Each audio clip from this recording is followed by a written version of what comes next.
சமூக சீர்கேடு என்பது ஏதோ ஒரு தனிப்பட்ட நபரோ அல்லது அரசாங்கமோ செய்யும் தவறு மட்டுமல்ல, அது நம் ஒவ்வொருவரின் சிறு சிறு அலட்சியங்களின் கூட்டு விளைவு. நான் ஒருவன் மட்டும் மாறினால் என்ன ஆகிவிடப் போகிறது என்ற எண்ணமே மிகப்பெரிய சீர்கேடு. கடலில் சேரும் ஒவ்வொரு துளி நீரும் முக்கியம் என்பதை உணர வேண்டும். இடங்களில் குப்பை போடாமல் இருப்பது, லஞ்சம் கொடுக்காமல் இருப்பது, விதிகளை மதிப்பது போன்ற சிறிய விஷயங்களே சமூக மாற்றத்தின் தொடக்கம். குரல் கொடுத்தல், தவறு நடக்கும்போது அதை தட்டிக் கேட்காவிட்டாலும் குறைந்தபட்சம் அந்த தவறுக்கு துணையாக இருக்காமல் இருப்பதே ஒரு பெரிய பங்களிப்புதான்.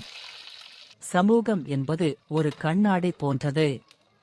நாம் எதை கொடுக்கிறோமோ அதையே அது பிரதிபலிக்கும். மாற்றம் என்னிடமிருந்து தொடங்கட்டும் என்று ஒவ்வொரு தனி மனிதனும் நினைக்கும்போதுதான் சமூக சீர்கேடு என்னும் குப்பை மேடு அகலும்.